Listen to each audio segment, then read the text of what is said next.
So welcome, welcome. You are at Rebel Saints Meditation Society in Seattle, and my name is Rachael Savage. I'm streaming on Zoom for Against the Stream, and we are up here in Seattle in an empty meditation society, except for myself and Joseph, my partner, who's helping let you guys in the Zoom room and all that stuff. So we have protesting happening in our city tonight. I know a lot of people do in their cities. We have protests right outside the door. So you might hear noise, you might hear helicopters, you might hear stuff. We're like in a basement in the Capitol Hill neighborhood in Seattle. And some of our local Sangha are here tonight virtually. And then we have people from Against the Stream from all over the place. So welcome. Really glad you're here. I personally love the Zoom because we can see each other. And I think that's helpful, and you guys can see each other. You know, this lockdown, stay-at-home order stuff we've been in for the past few months, it's been challenging. It's been challenging for a lot of us, and for me as well, to not get to see my community on a regular basis. So I've been on Zoom every day at one meditation or another, and lots of recovery meetings, and I'm grateful for the technology that we are able to meet, even if it's not in the same room. And soon, I know that Against the Stream Meditation Center in LA is going to be able to meet in person starting next week with a small group. And then we don't know in Seattle yet. So we'll just see what happens, right? All right.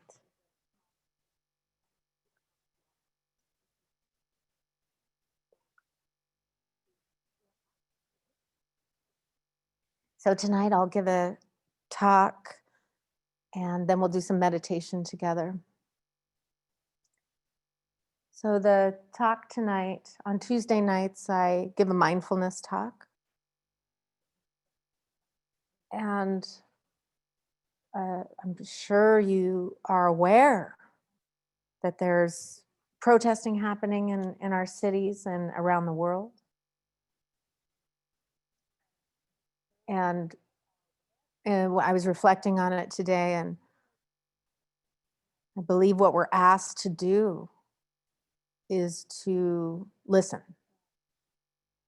I know what we've been asked to do is listen, is to stop and open our eyes, to wake up as well, to see clearly and to listen deeply. And maybe listen in a way that we haven't listened before. I think this is always a good idea. This is really what I see there, our practice of mindfulness. This practice of mindfulness, my favorite definition I first heard from my teacher, Noah Levine. A present time, non-judgmental, investigative awareness. So we're asked to see and listen in a way that we don't normally.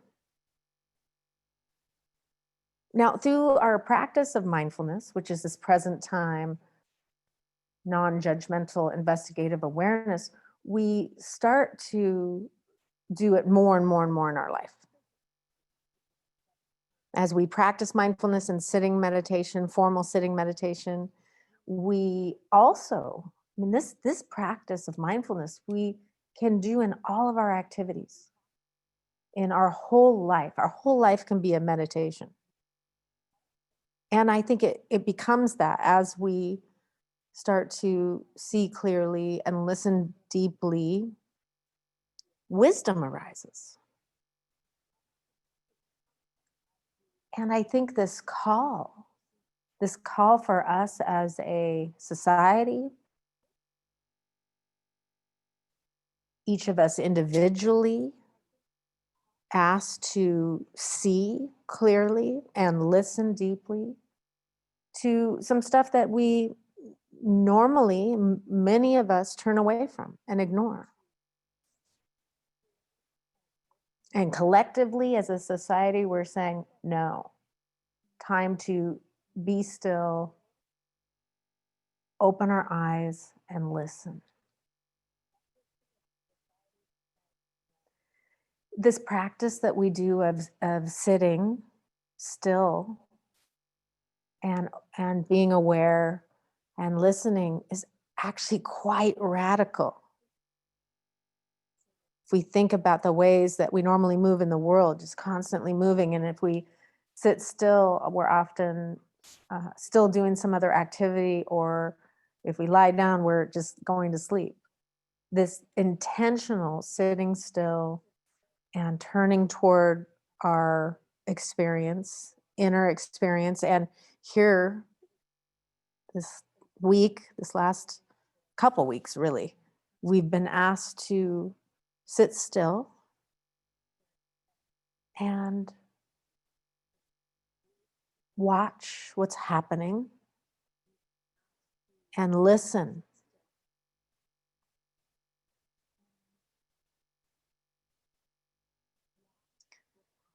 It's quite radical. I just saw an image before I came to class of, it seems like the protests are taking a turn, a positive turn. I mean, the whole thing, I think, is a positive thing, that people are waking up and wanting to take positive action. I believe that's what's happening. But I saw this image of people lying down, still, and they're lying down for 9 minutes. And to see a whole huge group of people lying down still, we just don't see that. And they were lying quietly and reflecting. And it just struck me at how I just don't see that very often. I don't see groups of people sitting or lying down like that in mass, intentionally being quiet and reflecting and seeing what's there.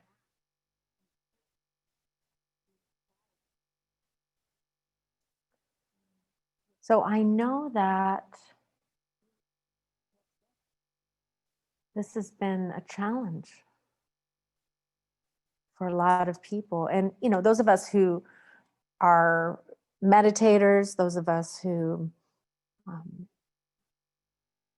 do this practice of mindfulness, of intentionally turning toward our experiencing, we've been doing this. A lot of us have been doing this. A lot of us have been doing this for many, many years. So it feels to me like it's an invitation and a wake-up call for everyone to maybe some of us step back, let others speak, and for all of us to listen.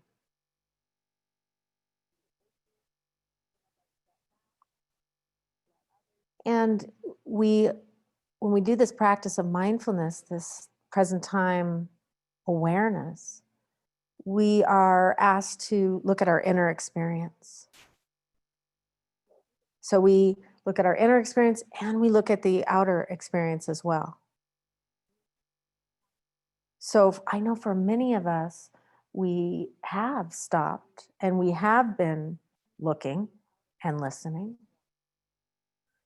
And it's brought up a lot of feelings, a lot of emotions. I've had people reach out to me recently. This is quite overwhelming.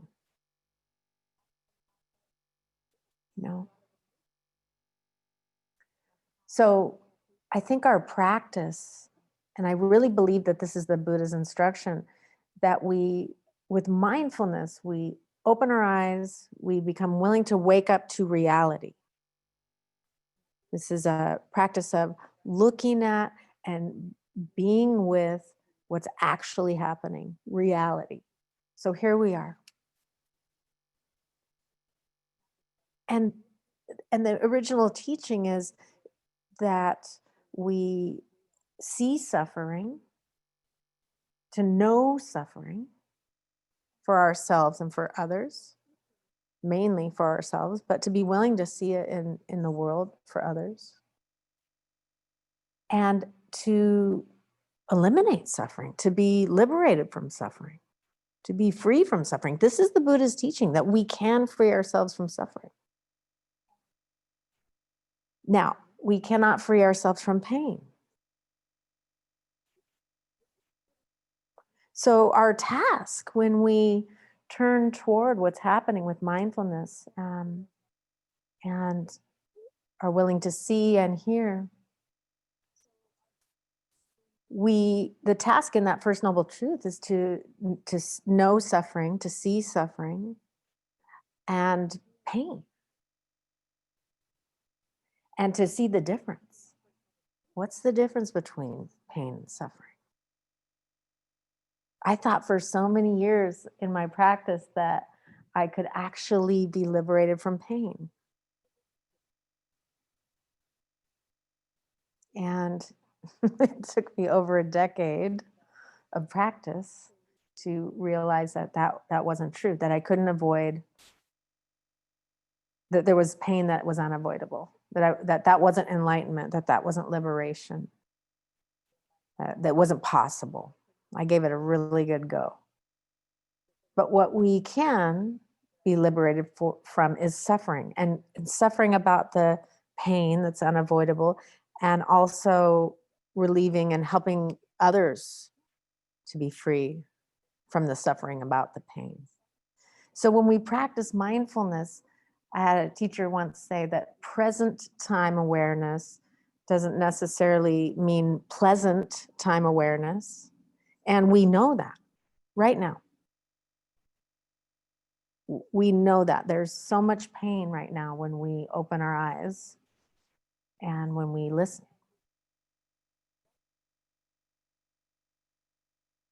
So what I see is like the second half of the practice is what's happening, being willing to look at reality, and then how do we respond with wisdom? How do we respond wisely? How do we respond in a way that doesn't make us suffer about what we see? So the only way I believe we can do this is by practicing, through practice. And as I mentioned, people have been reaching out to me saying, it's too hard to see.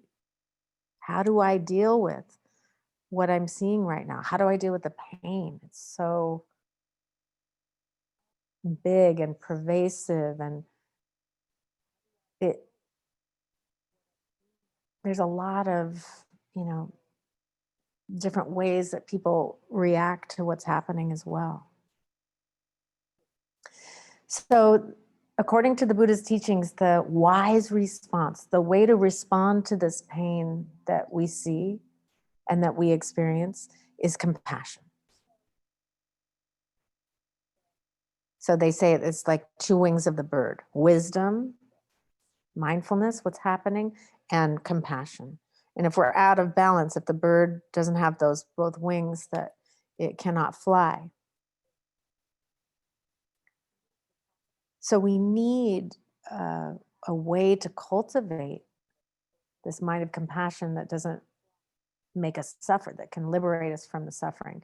And I believe this 100%, that if we suffer less by responding to the pain we see in the world with compassion, we will be able to help other people. We will be of more help. We will actually be able to relieve some suffering in the world and be effective for positive change.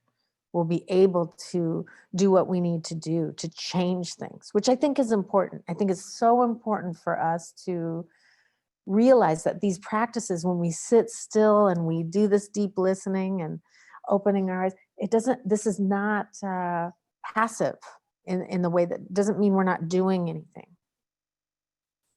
This makes us more effective in the world and relieving suffering and in the ways that each of us do. And I just have met so many people that come to meditation. They're doing such rad, important work in the world. And I think it is important for us to find where can I make positive change? What do I need to do? What's my personal responsibility? And taking our gifts and our talents and what we're good at and using that to try to change the conditions that we can change. And it's so cool to see everybody come together and say, yes, I want conditions to change. Yeah.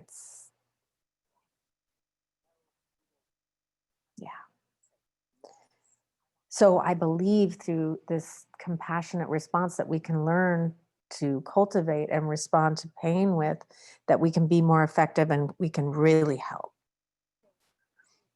So in the Tibetan tradition, I practiced Tibetan Buddhism for many, many years.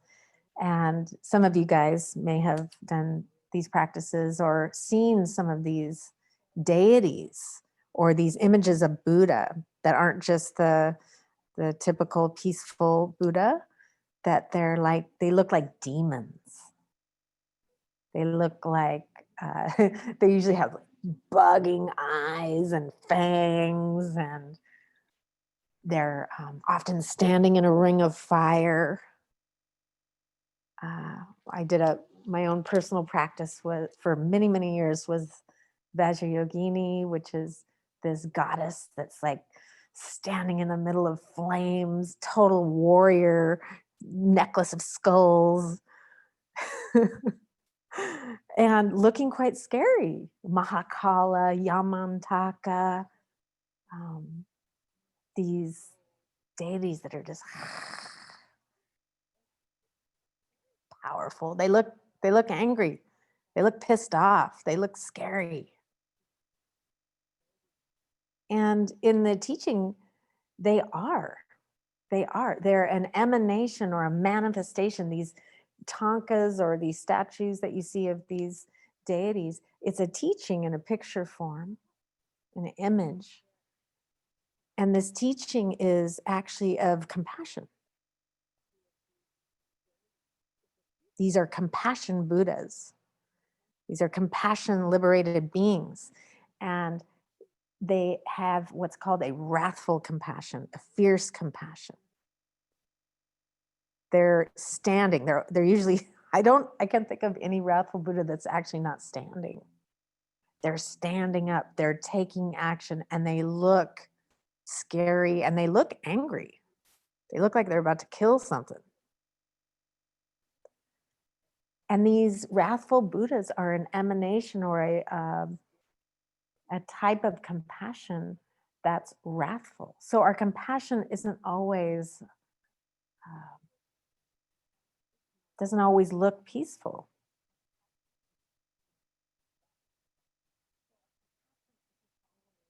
Our compassion can be quite active and quite strong. And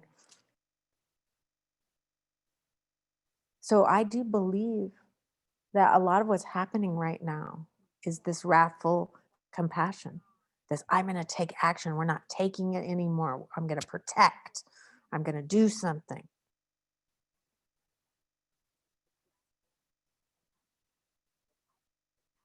I think it's important. Sometimes we get this rap of we aren't doing anything, that we're not being active. We're not activists. Many of us are already. And, it's a fine line, isn't it? This wrathful compassion, this taking action in a very, strong way, and anger, so we are always checking with mindfulness, with our practice, like, am I coming from love and am I coming from compassion, or am I pissed off and I want to hurt someone? And when I check with my mind in my mindfulness practice, it's not always coming from a wholesome place. Sometimes I am angry and I want to, cause some harm because I feel like these structures are harming so much. I get angry about it. So just checking in, like, am I taking action for positive change that's coming from a place of compassion, or has it turned to I want to harm? So just checking in and being honest with ourselves.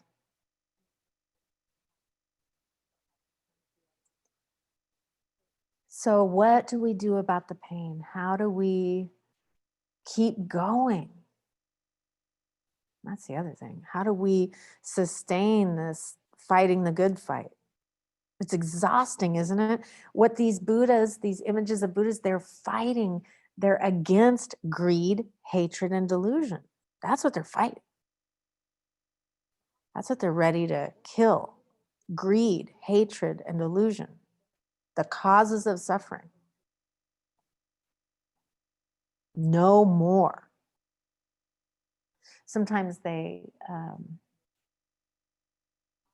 example for like this wrathful action is if your kid is running out into the street and you grab them and say, hey, don't go out in the street. And it looks very like, stop.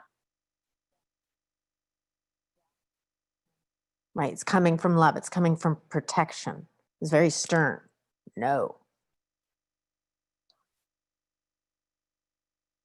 So taking this energy, this compassionate response, and doing our best to not suffer. I mean, saying this, when we are coming from a place of compassion, there won't be suffering involved. And that always compassion is the response to pain that won't make it worse. So I thought tonight I would offer in the meditation the Tonglen Meditation. And that's a meditation from the Tibetan tradition. I myself practiced it for many, many years. And I'll give a little overview of it before we practice, some kind of idea about what we're doing. Some of you have done it before. It's a compassion practice, Tonglen, where we actually, in meditation, we are going to do some visualization. So some of you I know are going to dig it, and some of you maybe not so much. And I just ask that you have an open mind and just go for the ride tonight. Try it. So in this meditation, and we'll begin with mindfulness, this deep listening and paying attention to what's happening. And I don't know how many of you guys can actually hear helicopters where you are. I know many of us that live in cities are hearing that tonight. And I invite you to be with what's happening in the world. In the meditation tonight, we'll spend some time in the beginning listening, as we've been asked to do. Listening to what currently is happening. And then in the Tonglen practice, we take that pain. We actually take it in. We imagine the world's pain and sorrow and grief and injustice and all of it. We actually turn toward it and we inhale it in. We imagine that it's like thick, hot smoke. And we take it in. We breathe it in. And this freaks a lot of people out. Because a lot of us have been taught, like, oh, breathe out the negativity. Breathe out the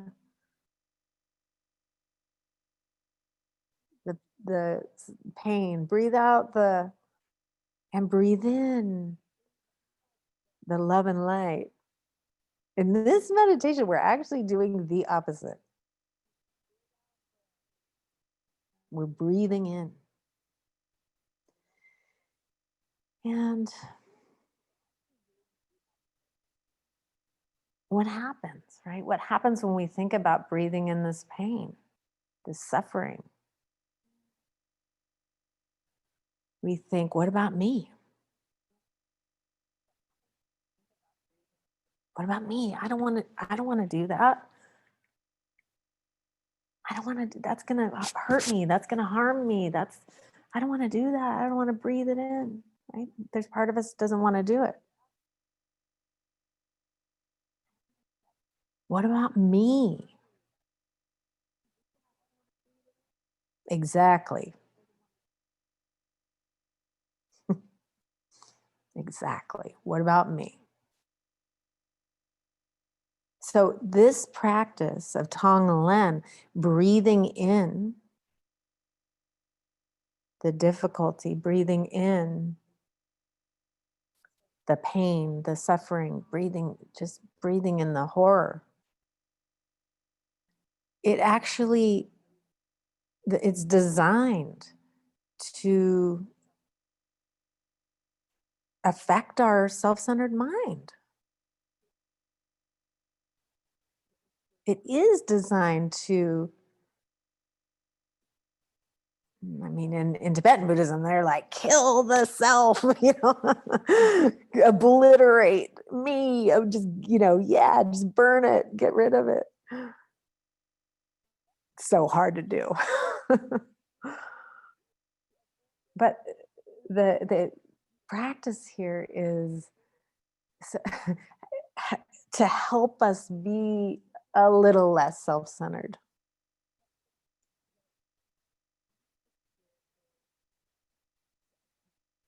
It actually, by design, it's designed to make our me self, our identified self-centeredness quake a little, loosen the identification and the grasping at ourselves so much, which, I don't know, that sounds a little esoteric. Just get over our self-centered bullshit.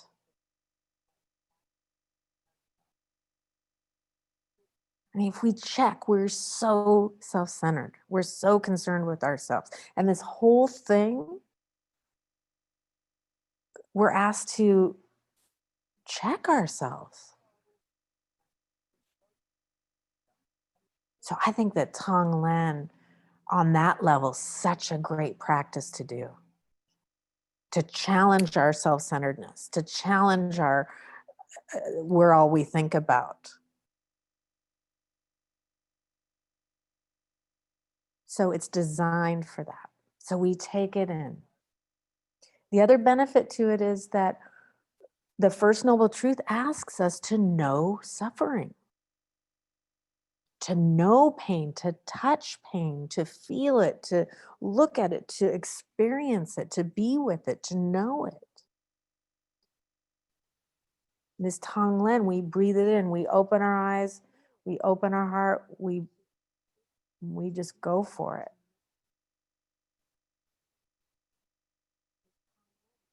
Then, as we exhale, we offer compassion.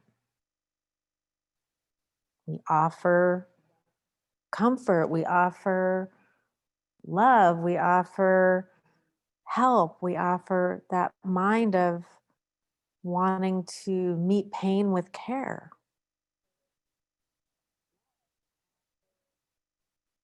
That's what the compassion practice is, that when we see pain, when we meet pain, when we feel pain in ourselves and others, we respond with care. So here in the Tonglen meditation, we do this groovy visualization of breathing out. I think of it like cool mist, a cooling, radiant mist. So we breathe in the hot smoke, thick smoke of the suffering. And then we offer out the cooling mist of compassion.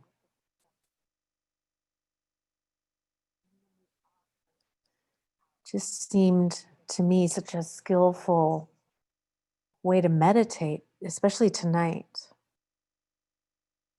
with all that's happening. We just see the suffering of the world right now, very evident.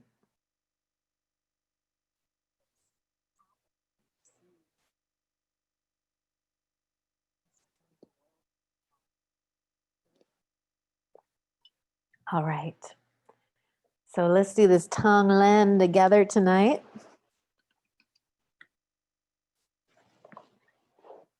And go ahead and find a comfortable way to sit for your meditation.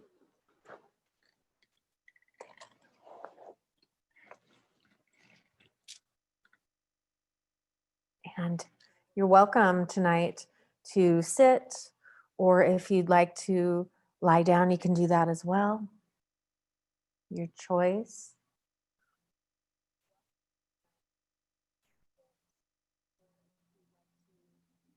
And gently close your eyes.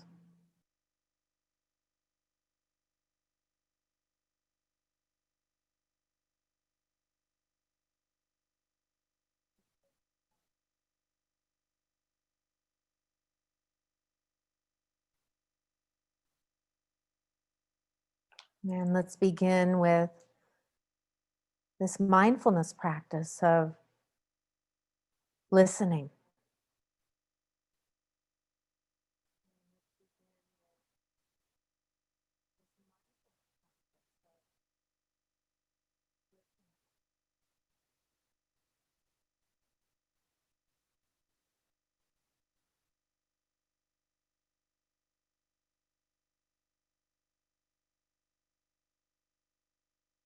So here in the stillness, doing what we've been asked to do.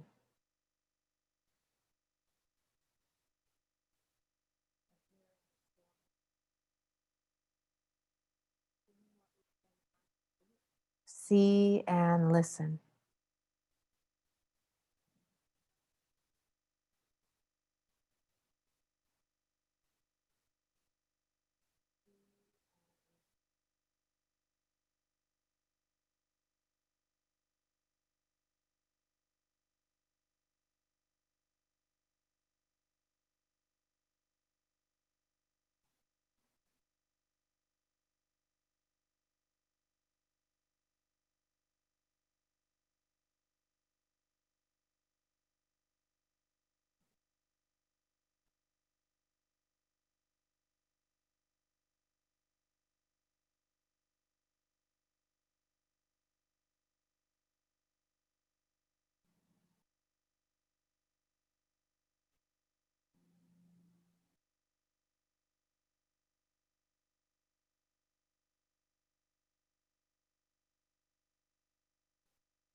And let it in. You're welcome to let your guard down. Some of us have been bracing and holding. Relax your body. Soften your belly.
Listening to your inner experience.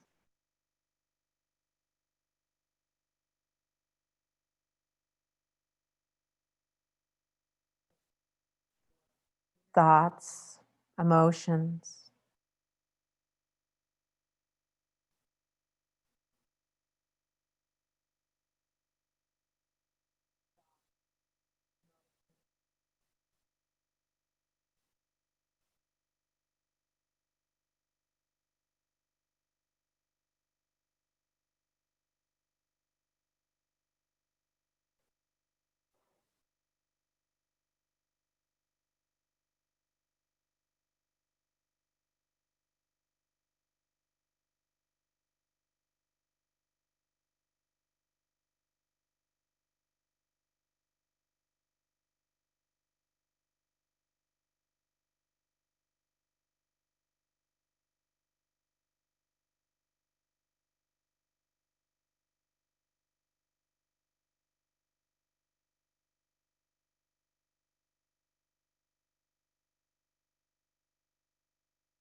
Include the outer world, sounds, images, even with the eyes closed. Physical sensations, temperature, just all of your senses, everything included, inner and outer.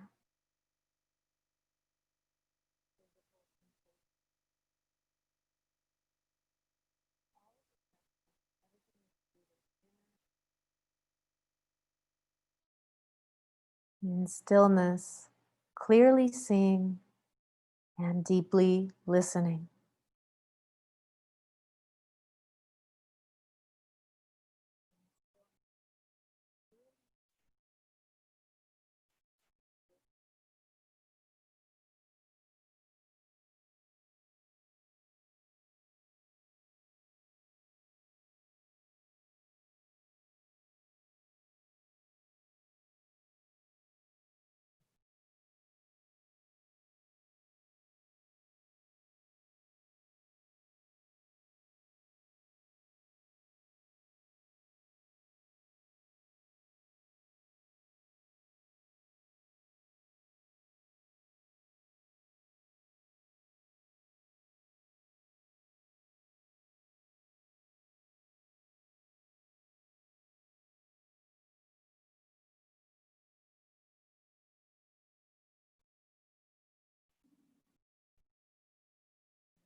Now bring to mind, and maybe it's just right here through your mindfulness practice, the pain.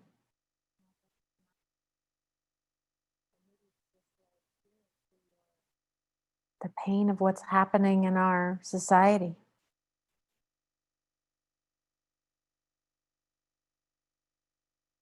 The pain we see from hatred and delusion.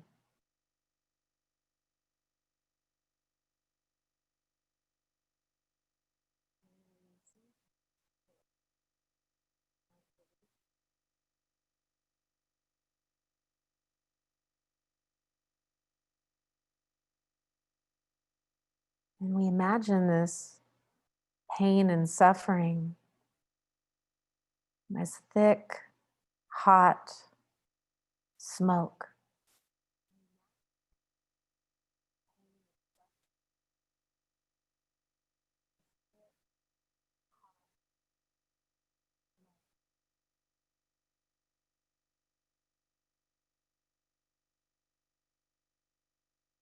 And as we inhale, every breath we breathe in, we inhale this thick, hot smoke into our body.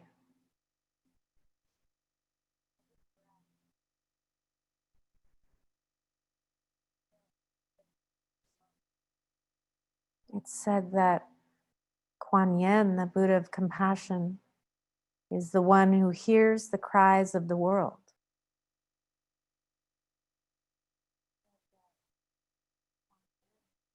Also known as Avalokiteshvara or Chenrezi.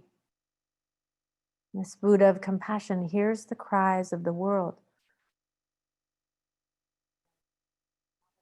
Let yourself hear it.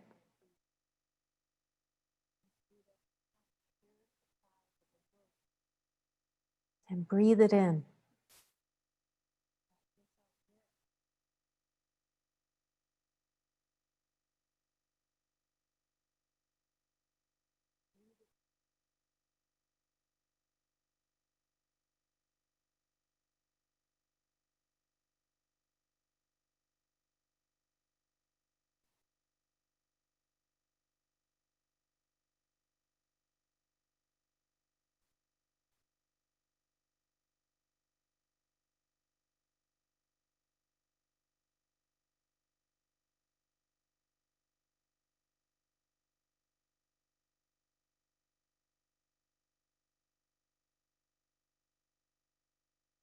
See it, know it with a felt sense.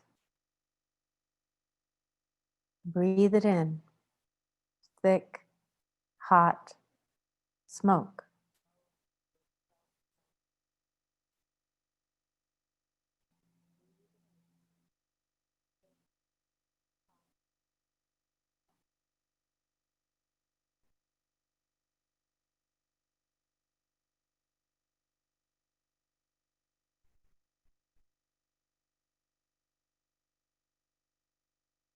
If it makes your sense of self uneasy, it's okay.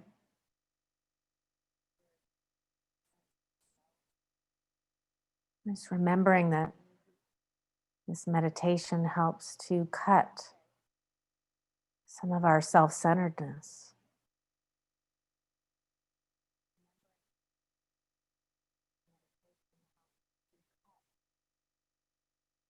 Some of our self-obsession.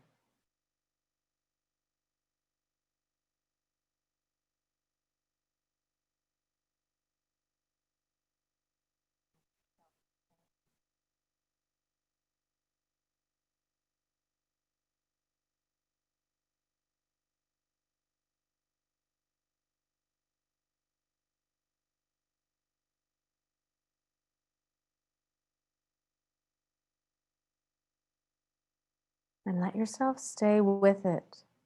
Just breathing in the suffering and pain. Staying with it for a few minutes. Continuing.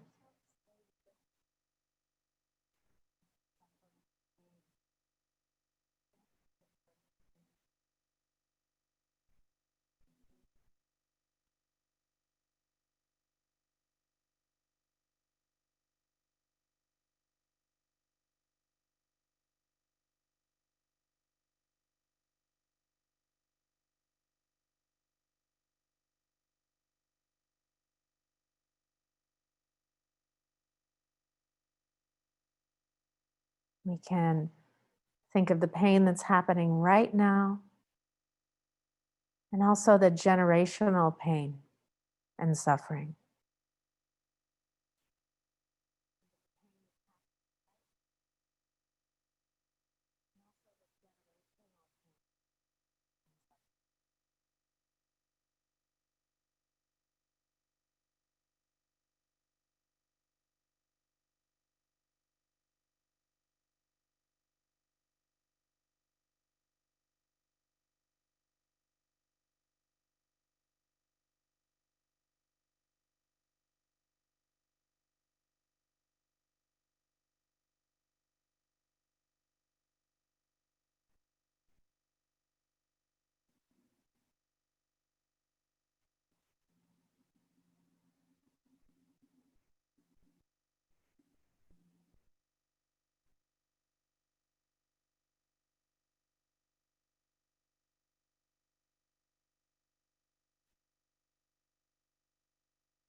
And if your mind wants to turn away,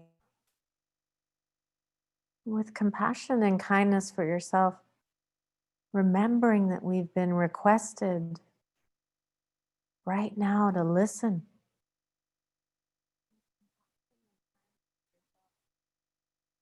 Just gently bring your attention back to the breathing,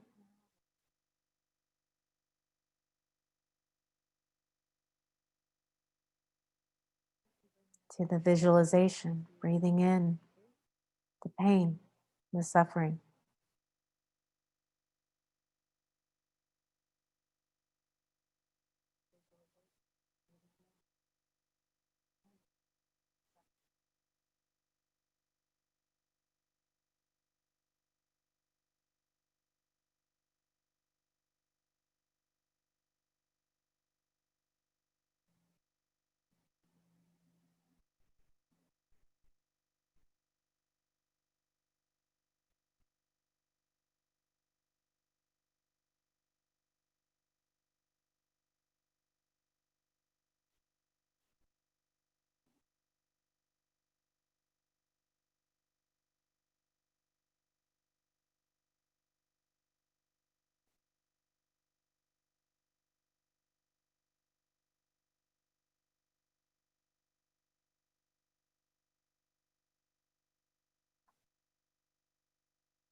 Now breathing out as you exhale, each exhale, breathing out care and compassion. And you can imagine this as cool mist, a radiant light,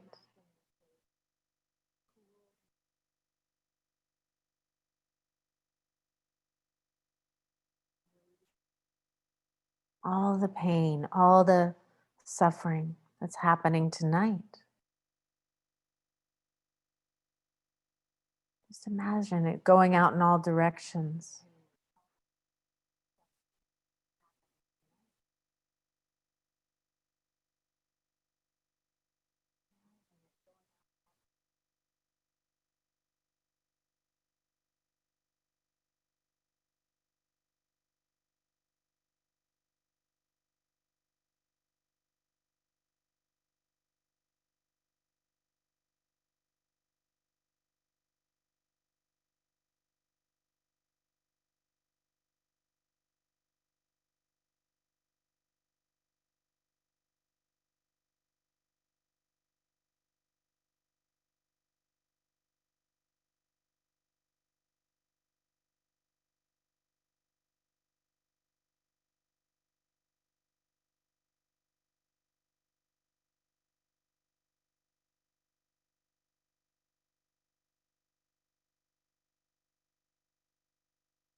like a tree that takes in carbon dioxide and breathes out fresh, clear oxygen.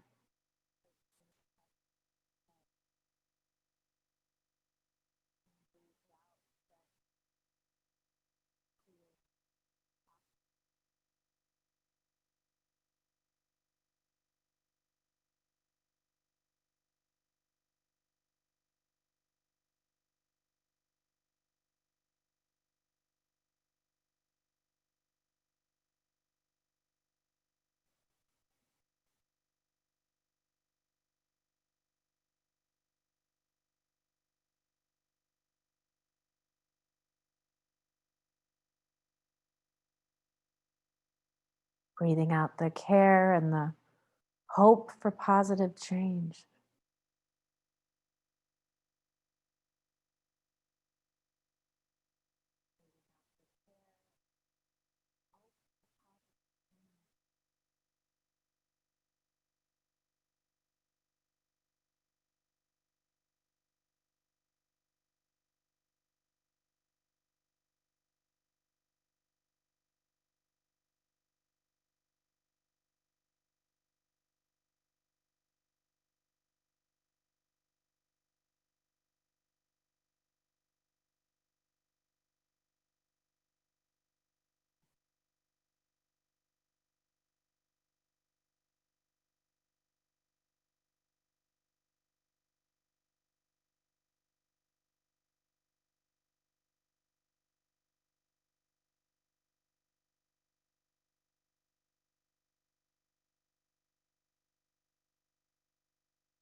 Staying with it here for the last few minutes. Imagining everybody that's out tonight on the streets, those that are at home watching.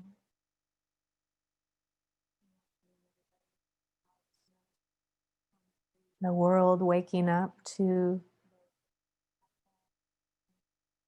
pain and suffering. Breathing in all of it. And breathing out this care and attention, compassion.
All right, thanks everybody. So let's see. Want to encourage you with this practice of Tonglen that you can do it in all postures as well. So you can do this while sitting, you can do this while walking, you can do it anytime it comes to mind. And sometimes just a few moments of this practice can be helpful.